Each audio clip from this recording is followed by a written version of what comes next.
Сайн уу манайхаа дараагийн хвшлэгээр уулзж байна. Энэ удаагийн хвшлэгээр Danganronpa анимынхаа part 3 буюу 9 дугаарын хүртэл нь ярьж өгөхөд бэлэн болсон байна. Ингээд шууд бичлэг рүү орцгоё. За 6 дугаар анги маань сэтгэл санаагаар унсан Асахина юм идэж дээрдэхээр галтгоо ортол Фужисакигийн сүнстэй тааралдаж уугаар эхэлдэг. Үүний дараагаар маргааш өглөө нь мэдээж хурал дууссан учраас шин давхар нээгдэж манай хэдэж танилцаа дуусаж байтал Монокума бүгдийг нь зааланд дууддаг. Яах гэж дуудсан гэсэн чинь энэ удаа хүлээлгүүр шууд идэвхжүүлэлтээ хийж байгаа бөгөөд тэр нь ялагчийг маш их хэмжээний мөнгө хүлээж байгааг зарладаг. Яг манай хэд бол тэрийг нь сүртэй тоолгүй арайч мөнгөний төлөө хүн алах хүн байхгүй байлгүйгээд тайван шахуул хүлээж авдаг л да. Монокумаг явсны дараа Асахина өчигдөр шөнө Фужисакигийн сүнсийг харснаа хэлтэл яг үндэ тэр нь сүнс биш компьютертай бүтээсэн хиймэл оюун ухаан байсан юм байна лээ. Нэг үгээр бол Фужисаки өвхөөс өмнө юмыг аж мэдхүүгээд өөрийнхөө өгдлийг ашиглаад өөртөөгөө яг адилхан хиймэл оюун ухаан бүтээсэн бөгөөд манай хэдийн Монокуматай уулздаг энэ зааланд ямар ч камер байхгүйг анзаараад энд нууцсан байж таардаг. Ингээд ч болов түүнтэй уулзаж байгаадаа хамгийн их баярлсан хүн бол Ишимаро байсан юм. Учир нь анд нь түүнд ийм зүйл хийсэн учраас уучлалт гуйх боломж гарлаа гэд баярлаж байгаа нь. Гэтэл Фужисаки маань Оодогийн өгдлийг ашиглаад төрч болон уулзуулаад өөрөө ч гэсэн хүнд ч уурлаж гомдоогүй гэдгийг сонссон Ишимаро маань дорхноос эргэж шинэ хүн мэтэл болж өөрчлөгддөг. Мөн дээрээс нь сургуулийн мэдээлэл рүү нэвтрээд нэг зураг олсон бөгөөд хизээч юм зураг авахулж байгаагүй гурвын нэлээд дотн зураг байгаагаас нь харуулдаг. Гэсэн ч хуурамч зураг байх гээд нэг их тоолгүй тарах бөгөөд маргааш өглөө нь хамгаа сонцгоо отохгүй нөгөө компьютерийг нууцаар ашигласан баригдаад нэлээд шуугантай өглөөг өгддөг. Яагаад тулгаалсан гэсэн чинь Фужисакигийн хиймэл ухаантай чин сэтгэлээсээ ярилцах нь өөртөө таалагдаад л гэж хариулдаг. Гэтэл энийг нь сонссон Ишимаро ч амттайгаа төвөөр дамжуулж уулзсан болохоор компьютерээ хамгаалж уурлаад тэдний оронд бяцхан маргалдаан гараад дамждаг. Гэтэл яг ийм явдал болсны маргааш өглөө нь нөгөө компьютер нь алга болчихсон байх нь тэр. За ахын хулгайлсан гээд сэжигтнийг хайж эхлэх бөгөөд хамгийн өндөр магадaltaй хоёр хүн буюу Ишимаро Отоку хоёрыг хулгайлах гэж оролдох юм бол дохио өгөхөөр тохируулчихсан байсан юм байна лээ. Тэгэхээр энэ хоёр биш ээ гэсэн үг. Харамсалтай нь хэрэгтнийг олж чадаагүй байж байтал оройн цаг эхлэх бөгөөд маргааш өглөөний цайнд дайртал Наиги, Гиригири, Сакура, Асахина дөрвөөс бусд нь тагчиг алга болчихдог.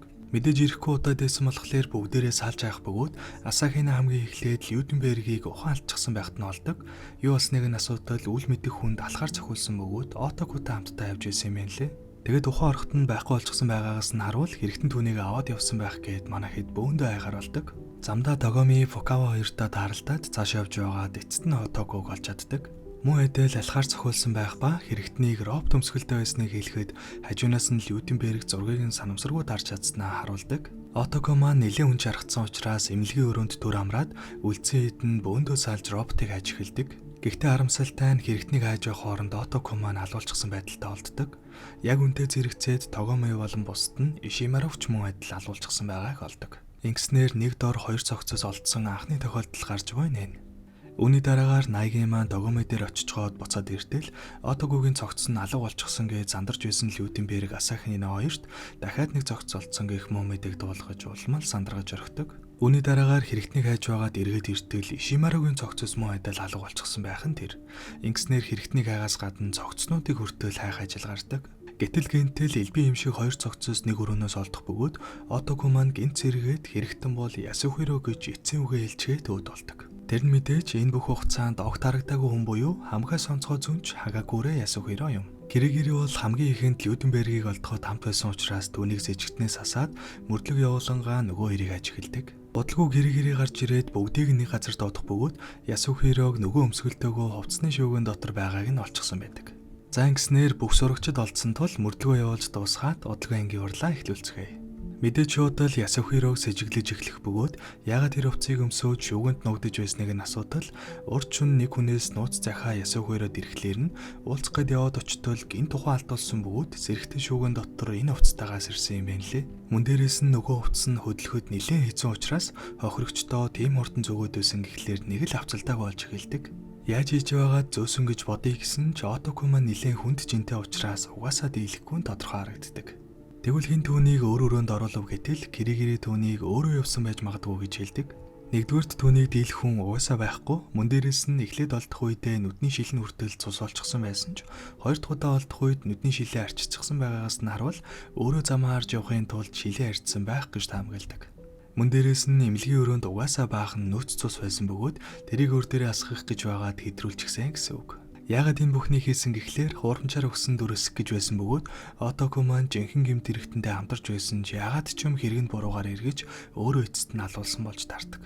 Хохирогч нь өөрөө гэмт хэрэгтээ оролцчихсон болохоор манайхэд бүрэл мухардалд орж хэрэгтнийг олж чадахгүй гацаж ядаж байхад Монокума хүртэл цаг боллоо хурдхан саналаа ураа гэж хурдлуулдаг.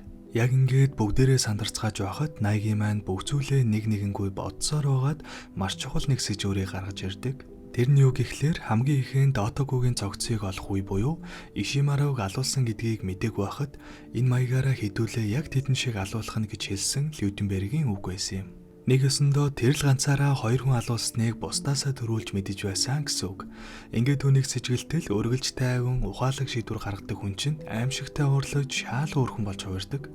Дээрээс нь Отокума нөхөхтэй хэрэгтний нэрийг хэлээд өгсөн нь яг үнэндээ зүнч Ясухиро биш, Лютенбергийн Япон нэр нь Ясухиро байсан юм лээ. За ингээд бүх зүйл тодорхой болж гарах гарцгүй болсон Лютенберг маань үннээ хүлээж юу болсон талаар хэлдэг. Бүх зүйлийг эртнээс төлөвлөсөн бөгөөд Фужисакигийн компьютерийг өөрөө уулгаалж аваад тэрийг Ишимаро надаар хүч хэрэглэж байгаа тулгаалуулсан гэд Отокуд итгүүлсэн байдаг. Мэдээж Отоку нөгөө компьютертаа дуртай байсан. Дээрээс нь эмэгтэй хүнд хүч хэрэглэсэн гэдгийг сонсоод маш их уурлах үед нь хоёулаа хамтдаа түүнийг алъя гэд өөрийнхөө талд оруулсан байдаг. Уг нь бол аллах үйлдсэн нэг хүн л амьд гарах ёстой ч Отокуд хурамчаар өгөөд итгүүлж чадах юм бол хоёулаа хамтдаа амьд гарч чадна гэж итгүүлсэн учраас өөрийнхөө талд оруулсан байдаг. Мэдээж Лютенбергийн хувьд бол анханасаа ганцаараа гарах бодолтой байсан бөгөөд Отокугээр Ишимарог алуулаад дараа нь өөрөө Отокуг алсан юм байна лээ. Эхний аллаг гарсны дараа цогцнуудыг зөвөөд 2 ч хүн алуулах учраас төгс төлөвлөгөө байсан ч санамсаргүй хэлсэн нэг үгнээсээ олоод бүтлгүүцсэн нь энэ байдаг. Гэхдээ яагаад энэ бүхнийг хийх болов гэсэн чинь Лютенберг чинь угаасаа хамгаас онцгой мөрөөдөө тоглоомч учраас мөнгөнд нэлээд дуртай гэсэн үг. Монокумагийн харуулсан нөгөө их хэмжээний мөнгийг аваад Европт очиж баян тансаг амьдрахаар төлөвлөсөн юм байлээ. Гэвч эцэст нь баригдаж цааслуулснаар түүний төлөвлөгөө нурсан юм. Бичлэгнийхэн дундуур гясны гоё мэдээлэл өргөд хий. Буужин баяраа тоглолт болох гэж байгаатай холбогдуулаад Rocket Band дуу хэн сайн дуулах вэ? Cover дууны уралдаан зарлагдсан байгаа мэлээ. 21-с дээш насны хүн болгон оролцох боломжтой уг тэмцээний супер шагнал нь Буужин баяраа тоглолтын тайзан дээр вокалист артистаар оролцох эрхээс гадна олон шагналын эзэн болох боломжийг UB брендийн зүгээс олгож байгаа юм байна. Хамгийн чухал нь уралдаан маань 8 сарын 14-өөс явагдаад эхэлчихсэн бөгөөд эхний шат буюу бичлэг хүлээж авах эцсийн хугацаа нь 8 сарын 21-нд дуусах юм байна лээ. Богинохон хугацаа үлдсэн учраас та бүхэн минь яараарай. Бичлэгийн эрхийг илгээх болон бусад дэлгэрэнгүй мэдээллийг description хэсэгт оруулах учраас ороод танилцж болно. За ингээд та бүхэн амжилт хүсье. Бичлэг рүү орцгоё. Үүний дараагаар Найги маань Киригиригээс энэ бүх хугацаанд хаана байсныг нь асуусан ч нууц гээд огт хэлдэггүй. Харин оронд нь нэг нууц өрөө олсноо үзүүлдэг. Уг нь дүүрэн сорогчдын материалтай өрөө байсан ч яг үзэх гэж байхад нь нууцлаг нэгэн гарч ирээд манай хүнийг ухаан алдуулчаад бүх материалыг нь аваад явчихсан байдаг. Дөнгөс хэрэгчгээд өрөө рүүгээ харих замдаа Сакура Монокумагийн нууц тагнуул байсан гэдгийг санамсаргүй болоод мэдчихдэг. Гэхдээ ямар ч баталгаагүй зүйл учраас бусадаа хэлэх хэрэггүй гэж бодоод чимээг өнгөрөхөөр шийддэг л дээ. Үүний дараагаар сургуулийн талаар шинэ мэдээлэл олж чадсан эсхийг мэдхээр Фужисакигийн компьютерт очиж уулздаг. Нэлээдгүй их мэдээлэлтэй болсон ба жилийн өмнө дэлхийд даяар аимшигтай цохирол гарсан бөгөөд түүнээс болоод сурагчтай хамгаалахын тулд сургууль өөрсдөө төгссөн талаар мэдээлэл олсон байдаг. Мөн дээрээс нь бас л сурагчдын хизээж авахулж байгаагүй учир бүтээлэг зураг. За яг ингэж байж байтал гинт Монокума бүх сурагчдыг зааланд дуудаж авчирэнгүүтээ та нарын дунд миний тагнуул байгаа тэр бол Сакура гэд шууд зарлцдаг. Ингэж зарласан шалтгаан нь мэдээж дотор нь хагаралдуулж аллаг гаргахын тулд. Харамсалтай нь энэ мэдээ үнэн байх ба Найги маань хүртэл энэ талаар сонсноо хэлдэг.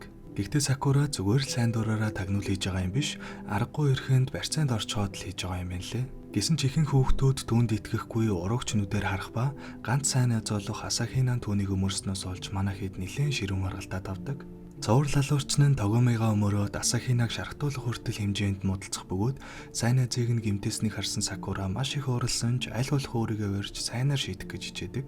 Гэтэл энэ явдлаас хойш удалгүй Асахинагийн хашгирах чимээнээр яваад очтол Сакура нэг өрөөнд орчхоод хаалгаа онгойлохгүй байна гэх бөгөөд хаалгыг эвдлээд ортол харамсалтай нь аль хэдийнэ өөд болчихсон байх нь тэр. Ингэснээр мөрдлөг явагдаж дуусаад удалгүй ангийн орол эхэлдэг.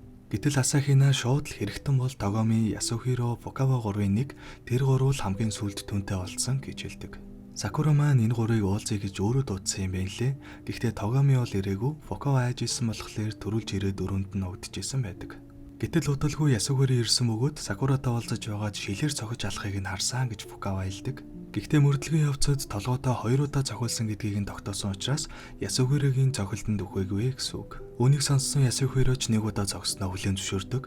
Яагаад зогсон гэсэн чинь уулзах гээд ирэх үед амар харагдаад байсан болохоор айснаасаа болоод биеэ хамгаалах гэдэл зогчихсон юм байна лээ. Зохиж унгачаа зугатаачихсан бөгөөд энэ үеэр Фукава өрөөнөөс гарах гэж байгаад Сакурата харц тулаад ухаан алдсан байдаг. Фукава хэрвээ ухаан алдах юм бол нөгөө алуурчнтайгаа биеийн солигддөг юм байна лээ. Тэгээ яг хуу нөгөөх нь биеинд нь оронгуудаа цусантаа утгалцсан Сакураг өөрлөө дайрж өгнө гэж бодонгуудаа мөн л айдал зогчгоо зугтсан талаараа хэлдэг. За тэгвэл хоёр дахь цохилтыг хийсэн Фукавагийн нөгөө бие нь алуурч юм байна гэж бодох гэтэл хамгийн сүүлд олдсон газар нь таардаггүй. Сакурагийн хувьд сандал дээр суусан байдалтайгаар бие нь олдсон бөгөөд Фукава болохоор номын тавиурын урд унгаач чаад гарсан байдаг. Ингэснээр Фукавач гэсэн хэрэгтэн биш болж таарах ба энэ үеэр Тогоми шинэ баримт гаргаж ирдэг. Хими өрөөнд уураг болон хор хоёр хамтдаа байсан бөгөөд байрлал нь өөрчлөгдсөн байхлаар нь очоо шалгатал уураг хор хоёрын доторхыг нь хэн нэгэн албаар сольсон байсныг олж мэдсэн юм байна лээ. Нэг үгээр бол Сакурагийн уух гэж байсан урагны сав руу хэн нэгэн албаар хор хийж алсан гэсэн үг. Мөн дээрээс нь хооронд нь сольж байхдаа уурга асгачихсан бөгөөд тэнд нь пүүзний мөр үлдчихсэн юм байна лээ. Тэгээ хэн пүүз өмсдөг вэ гэсэн чинь Сакурагийн хамгийн сайн найз болох Асахина пүүзтэй байх нь тэр.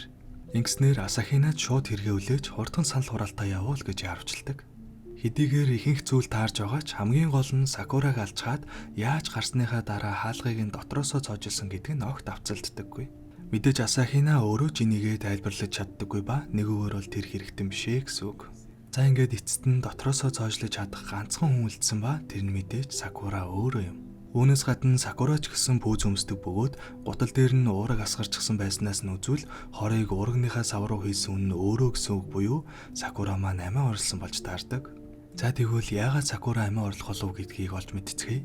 Монокомо түүнийг туршуул гэж зарлснаас хойш Тогоми, Фукава, Ясухиро гурав шууд түүнд итгэх ойлж муухай харьцаж эхэлдэг. Ингэснээр дотоод уур амьсгал муудаж, дээрээс нь найзад нь хүртэл муухай хандаж байгааг зүгээр хараад суулгүй тэр гуравтаа уулзаж учир зүгээ олъё гэж бодсон юм байна лээ. Гэтэл ярилцах гээд дуудсан хүмүүс нь өөрийг нь цохиж гэмтээснээр Сакура маань ямар ч найдваргүй юм байна. Найзууд минь угаасаа надад итгэхээргүй болж хизээ нэг өдөр намайг алахын цаг хугацааны л асуудал юм байна. Тиймээс тэдний гарыг цусанд утгаж байхаар өөрөө энэ бүхнийг дуусгая гэж бодоод амиа орлосноо нь байдаг. Асахина уг нь Сакура дээр шархчихсан байх үед нь ирсэн бөгөөд даанч Сакура түүнийг уураг аваад ирээч гэж явуулаад ирэх хооронд нь амиа орлчихсан юм байна лээ. Энэ талаараа гэрээслэл бичээд үлдээснийг нь Асахина олсон бөгөөд найзынхаа өмнөөс харамсалтай санагдсан учраас өөрийгөө хэрэгтэн гэж хэлээд ч болов буруу хариу гаргаад бүгдээрээ хамтдаа дуусаа хэлгэж бодсон юм байна лээ. Гэтэл яг энэ үеэр Монокома жинхэнэ гэрээслэлийг гаргаж ирэх бөгөөд Асахинад байсан нь Монокомогийн бичсэн хуурамч нь байсан гэдгийг хэлдэг. Жинхэнэ гэрээслэл дээрээ найзуудыгаа өөрөөс нь олж урагч биш гэж хоорондоо маргалтхыг нь зогсоохын тулд амиа орлсон бөгөөд цаашдаа битгий аллаг гараасаа гэж бичсэн байдаг. Мөн дээрээс нь тагнуул болсон шалтгаан нь болохоор Монокомо түүний гэр бүлийг нь барьцаалчихсан учраас л аргагүй ирэхэнд болсон юм лээ. Жинхэнэ гэрээслэлийг сонссон манай хэд цаашдаа яасан ч нэг алахгүй эвтэй байна гэж шийдэх бөгөөд мэдээж энэ нь Монокомод таалагдахгүй л дээ. Тэгээ яг уураа гаргаж байгаа нь гэсэн чинь Фужисакигийн компьютерыг олчихсон бөгөөд түүнийг энэ удаа устгаж 9 дугаар анги манд дуусдаг. За энэ маань нийтдээ 13 ангитай бөгөөд үлдсэн 4 ангийг нэг парт толгойд утгагүй оруулах болохоор төрхөн хүлээж байгаараа. За тэгээд эцэст нь бичлэг таалагдсан бол дараагийн юмнуудаа дараараа дараахаа бичлэгээр уулзтлаа. Түр баяртай.